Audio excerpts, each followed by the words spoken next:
pada kesempatan ini kita masih diberikan kesehatan, kesempatan, dan kesehatan oleh Allah Subhanahu wa Ta'ala sehingga masih bisa berkumpul di tempat yang berbahagia ini. Kemudian selawat diiring salam kita sanjung sajikan penguat alam yang besar Muhammad sallallahu alaihi wasallam. Yang saya hormati Bapak Kepala SMA 8 Takeng Unggul, yang saya hormati Bapak Ibu Guru, teman sejawat sekalian yang dirahmati Allah. Pada hari ini saya akan melakukan sedikit perkenalan atau mendiseminasikan tugas kita sebagai guru dalam mendidik dan membimbing anak-anak kita untuk masa yang akan datang. Pada hari ini, Ibu, dalam kita mendidik siswa, pertama sekali kita sudah ada visi dan misi dari sekolah kita. Kemudian dengan adanya visi dan misi tersebut, maka kita bisa mewujudkan pendidikan SMA Negeri 8 Takeng Unggul ke masa yang akan datang. Dengan ini saya akan memperkenalkan sedikit cerita tentang apa itu yang harus kita utamakan dalam mendidik siswa kita. Yang pertama sekali, kita punya mimpi. Apa mimpi kita? Adalah mewujudkan generasi muda yang lebih baik di masa yang akan datang, pengganti kita-kita ke depannya. Sesuai dengan yang disampaikan oleh Kak Hadi. Dalam profil dalam profil pendidikan Kak Hadi itu menyebutkan bahwa seorang guru itu harus membimbing, menuntun, dan memfasilitasikan. Artinya di sini kita sudah mengenal dulu bukti, karakter, dan model si anak dalam belajar. Hal ini dilakukan dengan asesmen, baik itu asesmen awal, asesmen pada saat kita belajar, mengajar, dan juga asesmen pada saat siswa sudah selesai belajar. Yang kemudian, kita seorang guru juga memiliki ide-ide kreatif dalam memberi materi kepada siswa-siswi kita. Kemudian, apa yang kita harapkan dari siswa-siswi kita agar masa akan datang anak kita ini bisa berkarir dan secara kreatif di dalam hidupnya untuk memenuhi kebahagiaan dan kebutuhan hidupnya.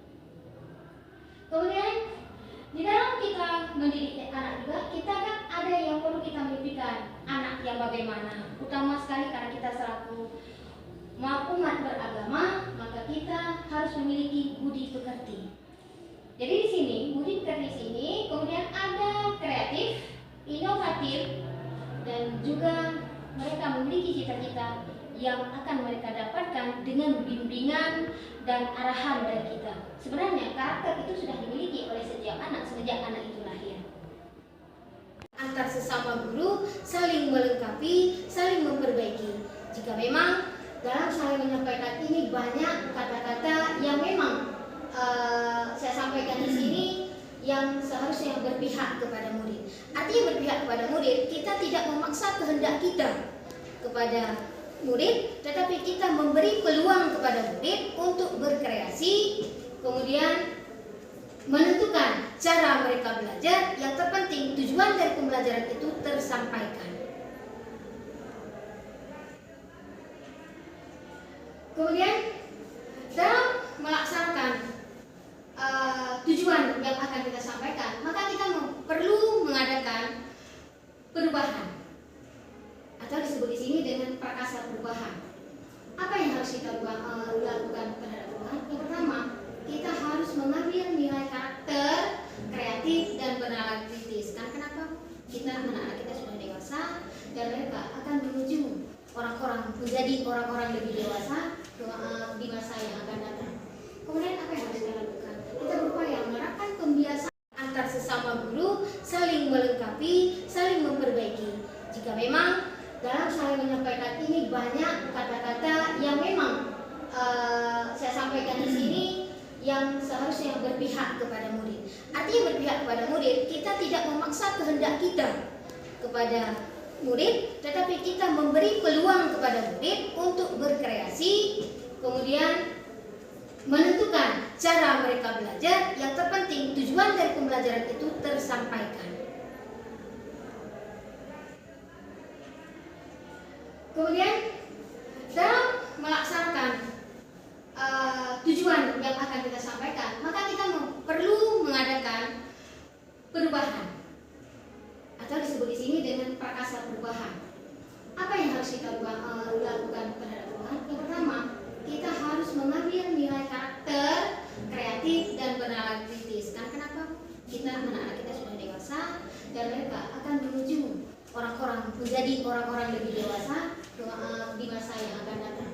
Kemudian apa yang harus kita lakukan? Kita berupaya menerapkan pembiasaan tahapan yang harus kita sesuai, atau dalam guru penggerak itu dinamakan dengan bagja. Artinya apa? B itu buatkan pertanyaan. Pertanyaan itu bisa ditujukan kepada kita selaku pendidik dan juga kepada anak murid kita. Mau dibawa kemana? Mau diapakan? Dan terus apa yang mereka dapatkan? Kemudian ambil pelajaran dari materi yang setelah kita buat pertanyaan, maka kita arahkan anak ini agar dia bisa. Kemudian kita gali. Dengan sudah kita arahkan, kemudian mereka bisa menggali impian untuk menghasilkan kebahagiaan di masa yang akan datang. Kemudian kita jabarkan rencana. Setelah itu kita tentukan, mereka menentukan, itu sama-sama guru dan siswa menentukan apa yang akan dia tentukan, yaitu pembelajaran yang bagaimana yang harus kita berikan selaku guru, dan pembelajarannya bagaimana yang harus mereka dapatkan dengan karakter yang mereka miliki. Karena di sini ada perbedaan berdiferensiasi. Karena kan siswa itu memiliki 3 kepintaran atau 3 karakter. Yang pertama ada audio, visual, auditory, atau kinestetik. Jadi dalam pembelajaran nanti kita perlu melakukan beberapa pembelajaran. Boleh ini kita lakukan sesuai dengan asesmen diagnostis yang kita lakukan.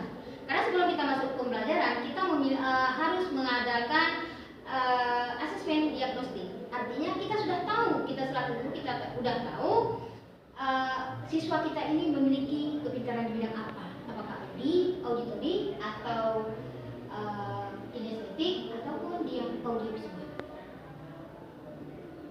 Jadi pada saat kita menghadapi siswa, kita mendapatkan ada beberapa siswa yang memiliki permasalahan tertentu, sehingga siswa tersebut harus diberikan kesempatan. Inilah di sini berfungsinya kita sebagai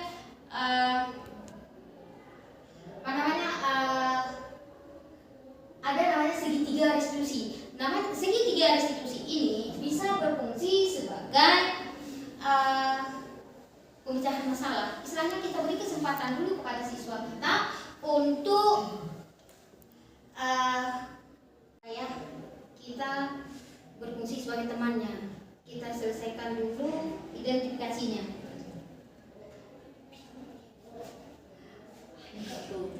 Dan yang kedua, setelah kita menanyakan masalah, kemudian kita memberi semangat kepada siswa ini atau merealisasikan permasalahan yang dihadapi oleh siswa. Yang ketiga, barulah kita menanyakan kepada siswa itu apa yang harus mereka lakukan terhadap permasalahan yang mereka hadapi. Apa yang mereka akan bisa lakukan. Disitulah kita menjadi seorang penentu, menjadi seorang teman, dan juga sebagai seorang manajer yang memutuskan terhadap permasalahan yang dihadapi oleh siswa. Kemudian jika memang setelah itu harus ada lagi satu lagi namanya keyakinan kelas. Keyakinan kelas ini bisa dilakukan oleh setiap guru mapel bersama siswa, ataupun bisa dilakukan oleh guru mapel dan juga wali kelasnya.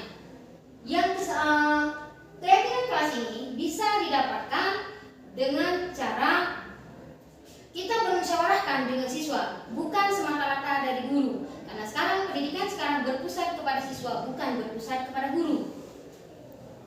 Jadi di sini, jika memang kita sudah mendapatkan permasalahan yang kita lakukan tadi, yang kita sepakati semua oleh siswa dan guru tadi, dan jangan lupa itu ditulis dan ditempelkan di kelas masing-masing, agar jika memang ada siswa kita yang ada melakukan kesalahan atau melanggar kesepakatan yang telah disepakati, maka kita bisa kembalikan kepada kesepakatan tersebut dengan siswa-siswa di dalam kelas tersebut. Terima kasih. Jika memang ibu dan bapak ada yang ingin ditanyakan, silakan, kami silakan.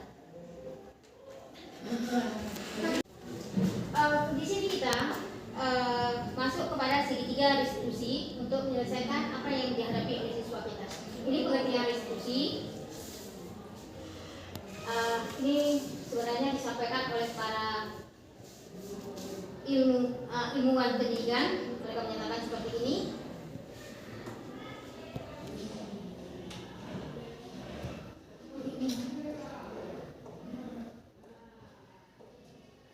Ini segitiga restitusi. Yang pertama sekali kita harus menstabilkan identitas. Artinya kita validasi tindakan yang salah. Caranya bagaimana?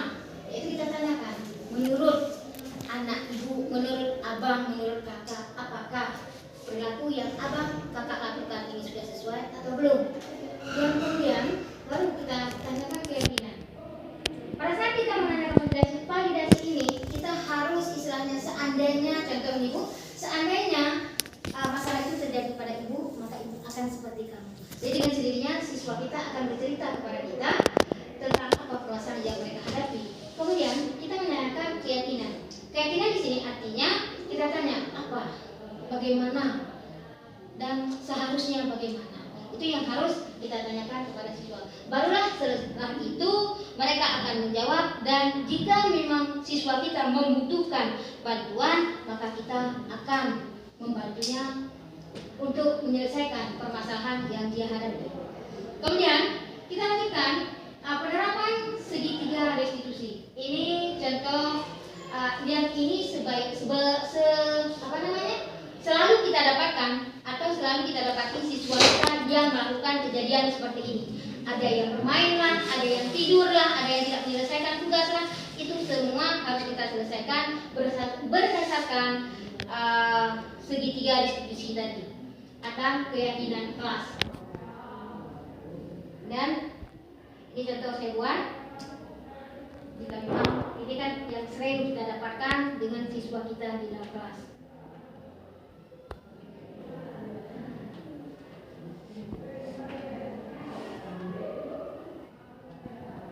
Restitusi ini bukan untuk menebus kesalahan, namun untuk belajar dari kesalahan.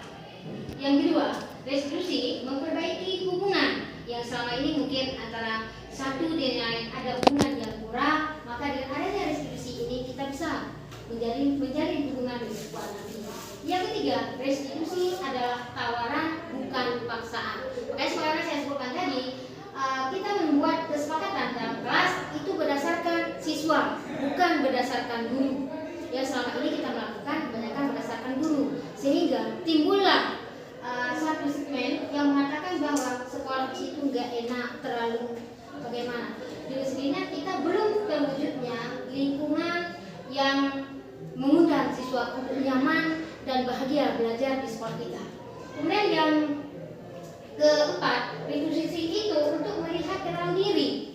Artinya kita introspeksi diri, baik itu guru maupun siswa. Utama kalau restitusi ini adalah untuk siswa, untuk memperbaiki dia di masa akan datang. Kemudian yang ke-5, restitusi mencari kebutuhan dasar yang mendasari tindakan. Yang ke-6, restitusi dari diri adalah cara yang paling baik, karena kesadaran itu timbul dari dalam siswa itu sendiri, bukan karena paksaan dari kita selaku guru. Yang ke-7, restitusi fokus pada karakter, bukan kepada tindakan. Karakter siswa kita bagaimana? Disitulah kita arahkan. Kemudian restitusi itu saling menguatkan. Antara kita dan siswa ada ikatan, yaitu seorang pendidik dan seorang pelajar. Kemudian yang ke-9, restitusi itu fokus pada solusi, bukan menjatuhkan siswa atau mengorbankan siswa atau memberi hukuman kepada siswa. Yang ke-10, restitusi mengembalikan murid yang berbuat salah kepada kelompoknya, agar kelompoknya itu bisa menerima dia sesuai dengan kodrat dia sebagai insan yang mau dan membutuhkan untuk dihargai.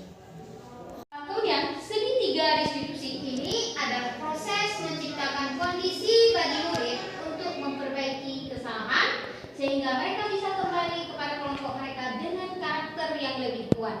Artinya dengan dia memiliki kesadaran dari dalam dirinya, semoga kita berharap dia menjadi pelopor untuk dirinya dan juga teman-temannya di dalam kelasnya nanti. Kemudian restitusi juga merupakan kolaborasi untuk mengajarkan murid mencari solusi yang dihadapi atau masalah yang dihadapi. Kemudian restitusi juga ini membantu murid untuk berpikir seperti yang mereka inginkan. Kenapa? Di sini kan yang dimaksudkan yang mereka inginkan adalah sesuai dengan norma dan kaidah dalam hidup, dan kita tidak terlepas dari ajaran agama yang mereka anut.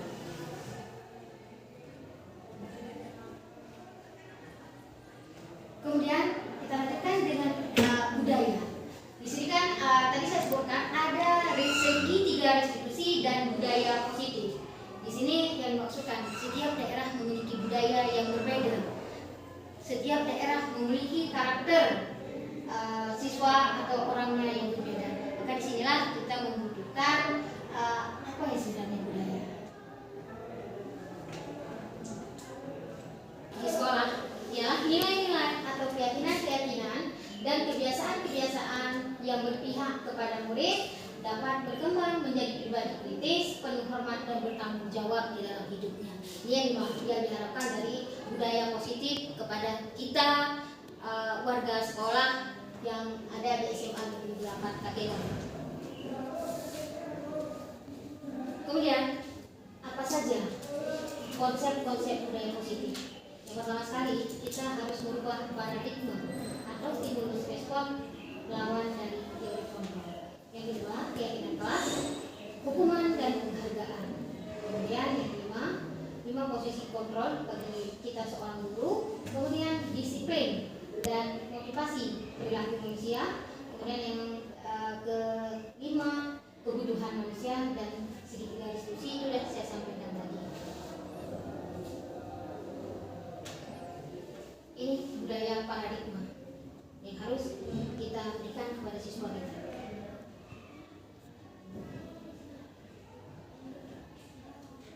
Kemudian ilustrasinya.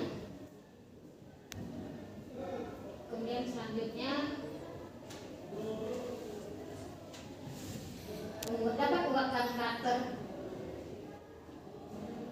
Kemudian yang selanjutnya ini stimulus respon yang saya sebutkan tadi tentang dunia. Ada kebutuhan hal yang sama, kemudian mencoba mengubah dan sebagainya. Kemudian kita lanjutkan stimulus respon lawan teori tadi, nilai disebutkan tentang dunia, kebutuhan dan sebagainya. Kemudian arti disiplin dan 3 motivasi perilaku manusia. Kan ada yang ingin dihargai, itu yang sebagaimana saya sebutkan tadi.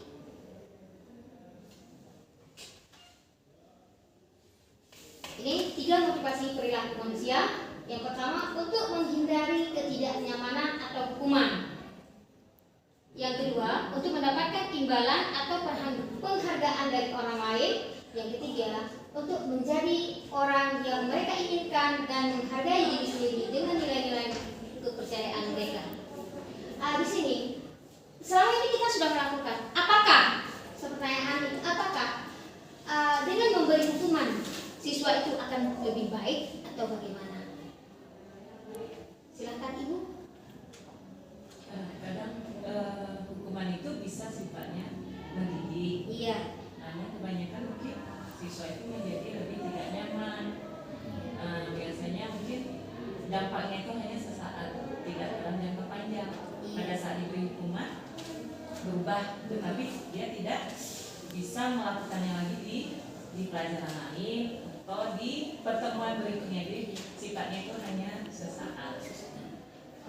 Masih ada Ibu yang bisa membantu atau menguatkan? Ibu Bapak sekalian, di sini hukuman itu memang tidak pantas dan tidak sewajarnya. Konon lagi itu menurut Ki Hajar Dewantara mengatakan hukuman itu tidak sewajarnya diberikan, karena sifat hukuman ini akan melukai, baik itu melukai badan atau fisiknya maupun melukai perasaan. Makanya tidak sesuai. Berbeda dengan yang namanya konsekuensi. Nah, hukuman tidak layak diberikan, tetapi konsekuensi harus diberikan.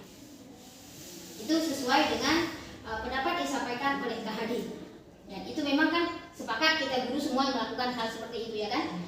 Kita tidak pernah memberikan hukuman kepada siswa, tetapi kita memberikan kepada siswa kita adalah konsekuensi terhadap perilaku yang mereka lakukan, berharap agar timbulnya kesadaran terhadap siswa itu dari dalam dirinya, bukan karena paksaan dari kita guru atau komunitas sekolah.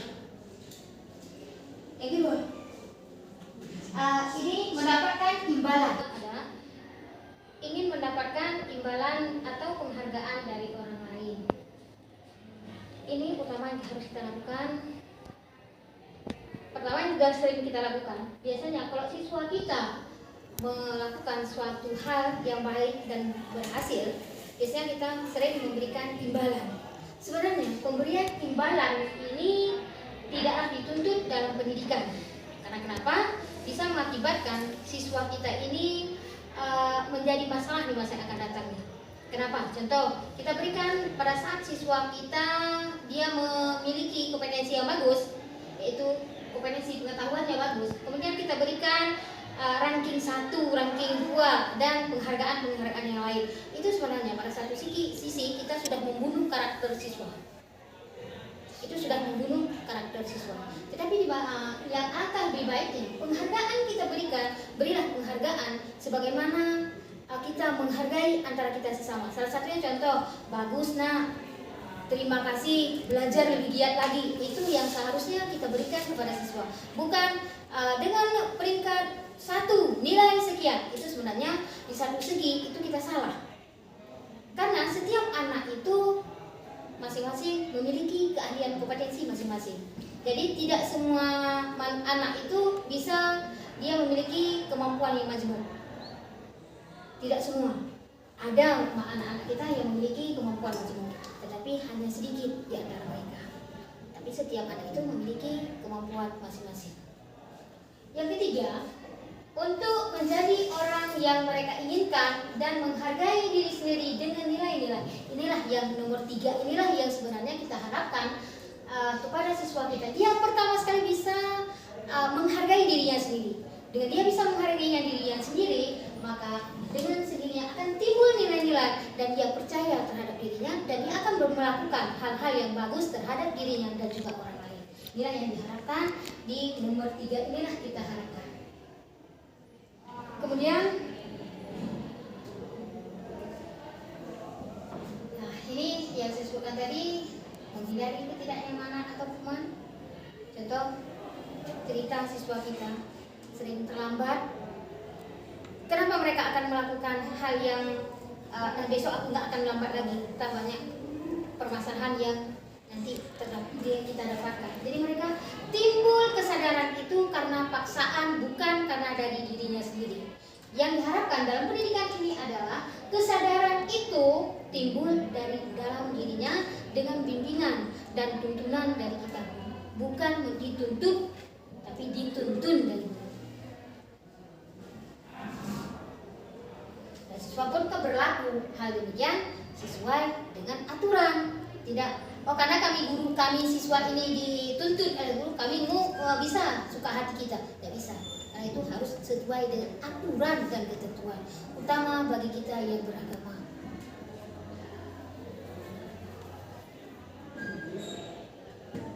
Ini untuk mendapat imbalan tadi. Kemudian menghargai dirinya dan nilai-nilai yang mereka percayai. Ini utama bagi kita yang beragama tadi. Kemudian setelah kita sampaikan yang tadi, barulah kita tahu dan harus kita lakukan adalah keyakinan kelas, hukuman, dan penghargaan. Mengapa? Keyakinan kelas, mengapa tidak peraturan? Bukan peraturan, tapi kita buat keyakinan atau kesepakatan. Kalau peraturan, itu kan bisa langsung kita tentukan. 1 tidak boleh ini, 2, 3, dan seterusnya. Bisa disebutkan. Kemudian, tetapi berbeda dengan keyakinan. Keyakinan itu kita sepakati antara kita dan siswa. Baik itu dilakukan oleh setiap guru mapel, boleh dilakukan oleh guru mapel dan sekaligus dengan wali kelas, atau secara keseluruhan kita kumpulkan siswa, kemudian kita ajak mereka apa yang harus kita sepakati, dan itu dijadikan sebagai panutan di dalam kehidupan sehari-hari selama masih dalam proses belajar mengajar. Kemudian yang kedua, mengapa ada keyakinan kelas penting untuk terbentuk sebuah budaya positif? Karena selama ini kita sering melakukan adalah peraturan, bukan keyakinan atau kesepakatan. Yang selama ini sering kita lakukan. Sebenarnya di satu segi itu sudah ada keyakinan kelas kita, tetapi itu bukan dasarnya dari siswa, tetapi dasarnya dari kita, guru dan pemangku kepentingan di sekolah. Yang ketiga, bagaimana cara mewujudkan sebuah keyakinan kelas yang efektif? Dan saya lanjutkan sedikit lagi.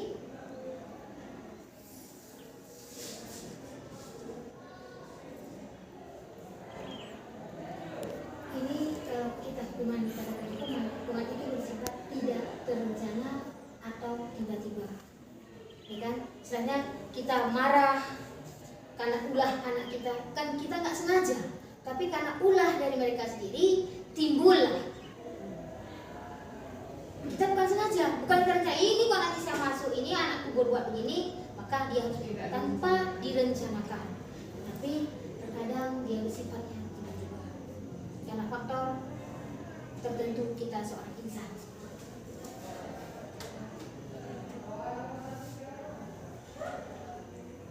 Ini yang disebutkan oleh para ilmuwan, mereka mengungkapkan pendapat-pendapatnya dan pengaruh jangka pendek dan jangka panjang terhadap motivasi yang kita dapatkan tadi. Yang pertama, penghargaan berlaku untuk mendapatkan seorang dalam jangka waktu pendek dan juga waktu panjang.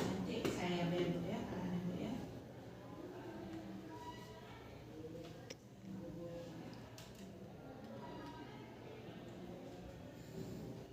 Jika dengan kita memberikan penghargaan yang sering kepada siswa, maka kekurangan yang akan didapatkan oleh siswa itu sendiri adalah kurangnya motivasi. Karena kenapa? Mereka akan berperilaku baik itu sesuai ataupun tidak sesuai agar mereka mencapai tujuannya. Contoh, pada saat kita memberikan pembelajaran pada siswa, kemudian kan ada asesmen akhir pembelajaran atau asesmen sumatif. Siswa kita kan berusaha untuk nyontek lah, untuk inilah, untuk itu. Kenapa? Mereka berusaha untuk mendapatkan yang terbaik untuk dirinya walaupun dengan cara tidak benar. Ini pengaruh terhadap kita berikan penghargaan kepada siswa. Mereka akan berlaku curang. Dengan mereka berlaku curang, maka terkurangilah motivasinya untuk mendapatkan. Karena kenapa? Dia hanya butuh hasilnya, tapi mereka nggak ada niat untuk melalui proses, tapi mereka butuh hanya hasil. Itu untuk siswa. Kemudian penghargaan, bagaimana dikatakan penghargaan yang tidak efektif. Ini yang sudah saya utarakan. Yang pertama, penghargaan itu akan tidak efektif. Yang pertama, penghargaan ketika diberikan ujian yang berlebihan. Yang kedua, ketika kita memberikan barang terhadap penghargaan tersebut. Yang ketiga, bisa jadi dengan kita memberikan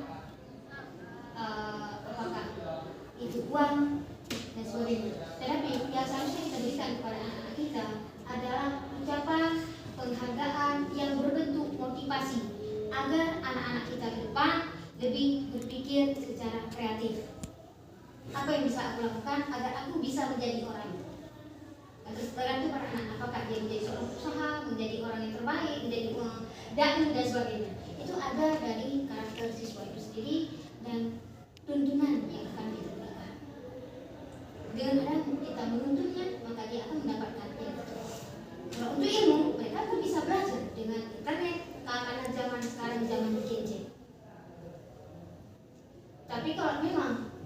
yang demikian itu terhadap motivasi, saran, cara, karakter itu hanya bisa diberikan oleh guru.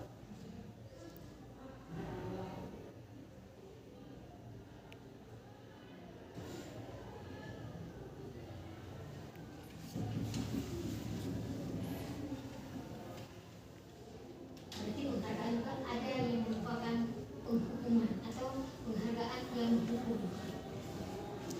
Ini yang saya sebutkan tadi, diberikan training, sehingga terkadang banyak orang tua yang menyalahkan anak. Bodoh kali lah kamu, itu aja nggak bisa. Bodoh kali lah kamu, itu aja nggak paham. Jadi dengan sendirinya penghargaan yang kita berikan pada siswa terkadang bisa menghukum siswa itu sendiri dan berpengaruh terhadap kehidupan masa akan datangnya.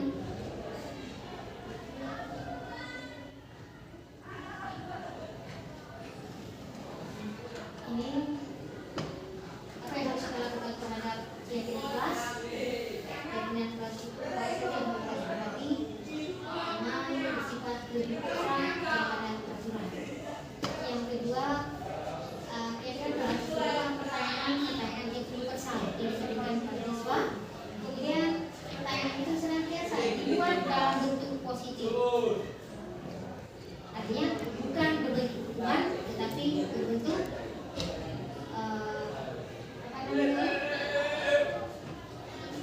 konsekuensi. Bukan berbentuk hukuman, tetapi berbentuk konsekuensi. Kemudian keyakinan kelas hendaknya tidak terlalu banyak sehingga mudah diingat oleh para siswa. Kemudian keyakinan kelas sebaiknya diterapkan di lingkungan kita sendiri. Kemudian semua warga kelas ikut berkontribusi pada saat pembuatan keyakinan kelas tersebut, baik itu terhadap curahan pendapat atau kesepakatan yang sudah ada pendapat. Maksudnya saya di sini pendapat yang sudah dikeluarkan oleh teman-temannya, jadi disepakati semua oleh siswa kita. Jadi tidak ada yang terzalimi di antara mereka.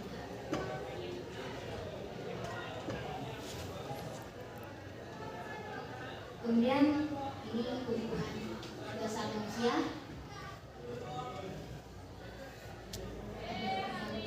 Kasih sayang dengan pengakuan, kemudian akan pilihan, kemudian kemudian untuk masa depan. Ini semua kita manusia membutuhkan, bukan hanya siswa kita tapi kita.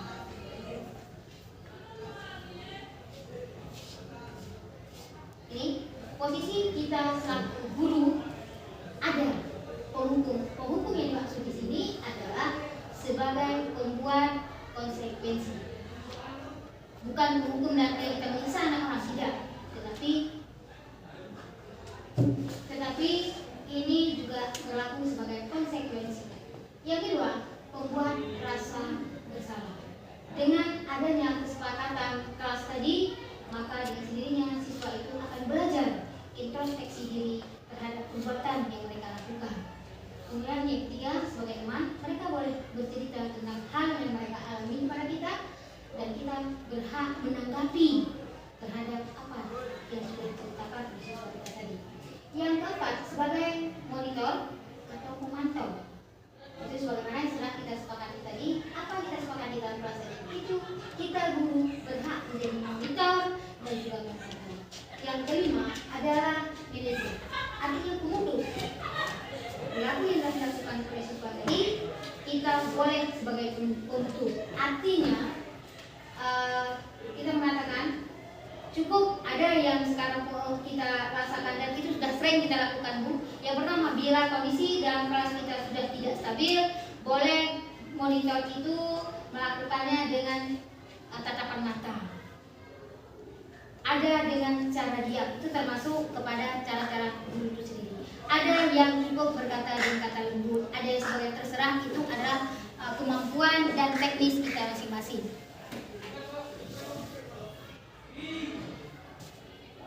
Dan demikian Ibu, jika memang ada yang ingin ditanyakan, disilakan.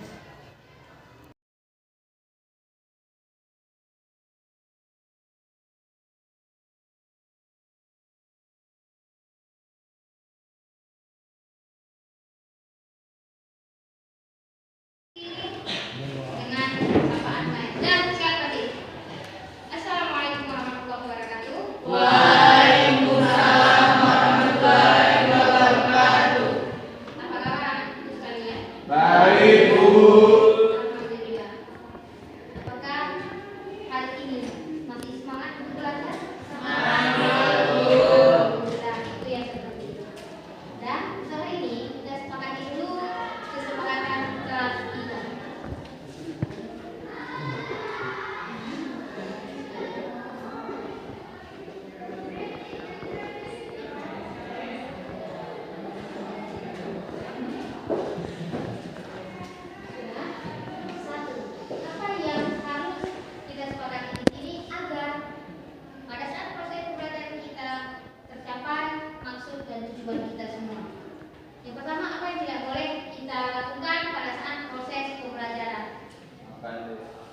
Satu, tidak boleh makan.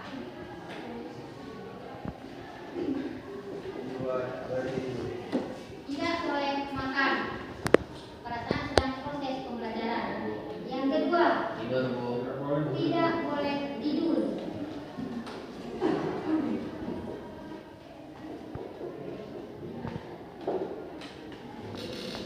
Ketiga, bagaimana anakku? Tidak ribut. Tidak ribut.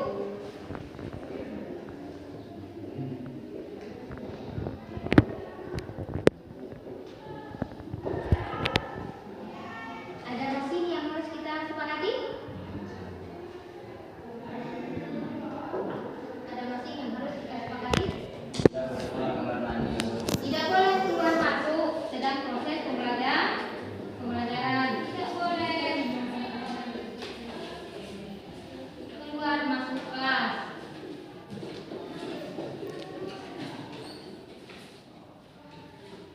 Kelima,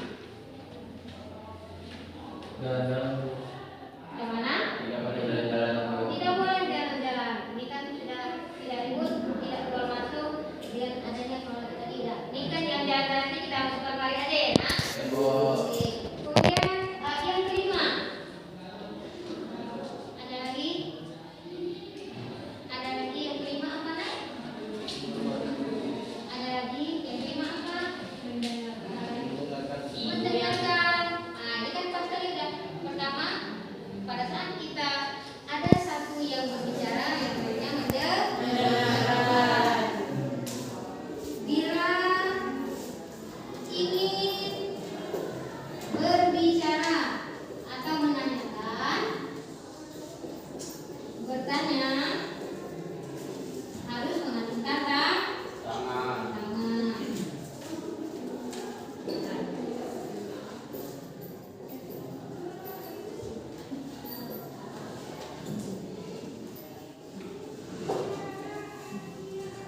Nah, ada lagi yang perlu kita tambahkan, ada yang mengenai. Ini maksudnya di sini, bila ingin berbicara, tinggikan tangan. Setelah itu, dipersilakan kita berbicara. Sedangkan yang lain harus mendengarkan.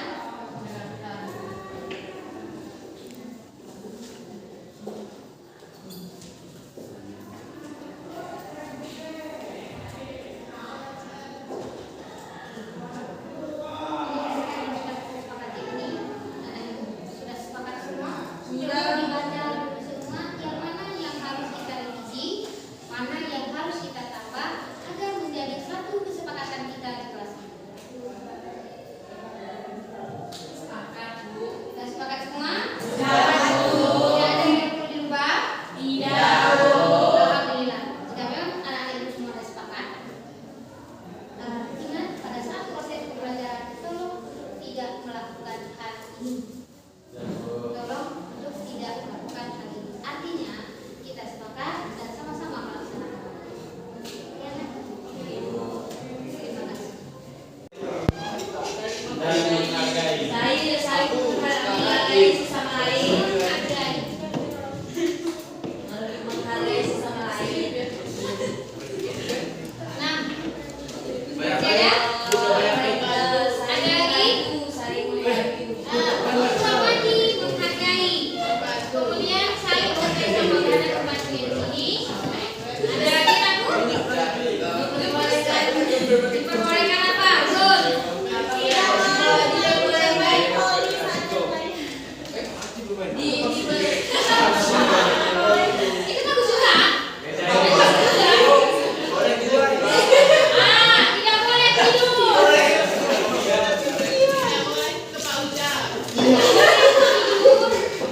Sedang proses pembelajaran.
Assalamualaikum Bu. Silakan duduk. Apa kabar? Baik Bu, Indah tahu kenapa Bu panggil kemari? mungkin karena Indah kemarin nggak ngumpulin tugas Bu. Kamu kemarin masuk ke sekolah, nak? Masuk Bu, tapi Indah nggak ngumpulin tugas. Indah, semua orang kan bisa membuat kesalahan. Tetapi setiap kesalahan pasti ada alasannya kan? Sekarang Ibu tanya, kira-kira Indah apa kesalahan yang Indah lakukan itu? Saya capek dan mengantuk Bu. Soalnya saya main game sampai larut malam Bu, sehingga saya mengantuk pada saat jam pelajaran di kelas. Indah masih ingat tentang keyakinan atau kesepakatan kelas kita, nak? Masih Bu. Masih. Jika Indah masih ingat, apakah yang Indah lakukan itu sudah sesuai dengan kesepakatan dan keyakinan kelas kita, nak? Belum Bu. Jika belum, kesepakatan atau keyakinan apa yang belum sesuai dengan perbuatan anakku? Bertanggung jawab Bu. Bertanggung jawab. Alhamdulillah, jika Indah sudah tahu, kira-kira hal apa yang akan Indah lakukan untuk memperbaiki kesalahan tersebut, anakku? Terlebih dahulu Indah meminta maaf karena tidak mengumpulkan tugas. Saya tidak akan tidur terlarut malam lagi Bu. Ya, Dan saya akan mengumpulkan tugas besok Bu. akan dikerjakan besok dan akan dikerjakan nanti dan akan dikumpulkan besok. Iya Bu. Insya Allah. Baik, anakku, Ibu apresiasikan terhadap perubahan perilakumu. Insya Allah ke depannya akan lebih baik. Terima kasih Bu.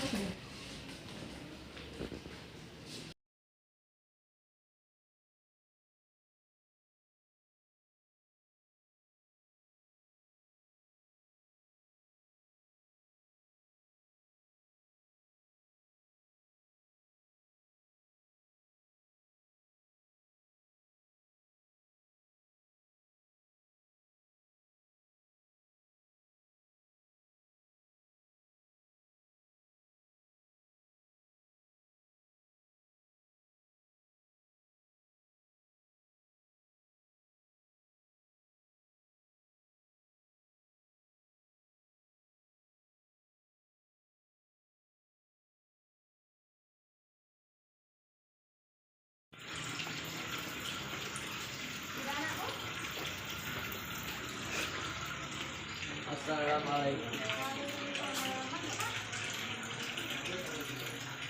Silakan dulu.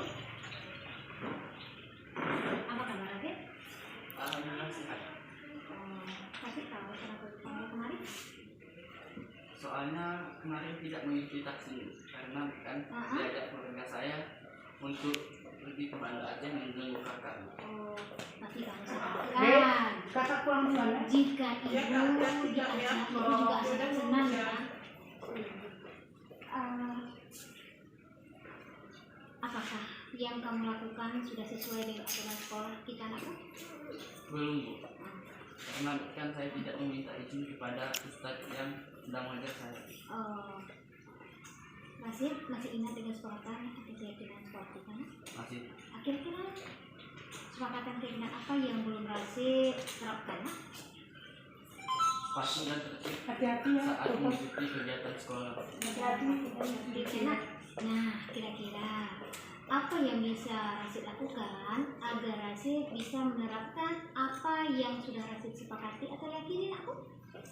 Terlebih dahulu meminta izin kepada ustadz saya yang sedang mengajar saya.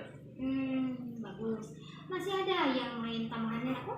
Menurut saya bukan tambahannya itu saya seharusnya pergi taksi terlebih dahulu baru pergi ke Banda Aceh. Oh iya. Berarti Rasid sudah paham ya bahwa kita harus tertib terhadap aturan sekolah, ya, nak? Ya, saya akan berusaha lebih tertib lagi. Alhamdulillah. Ibu apresiasi.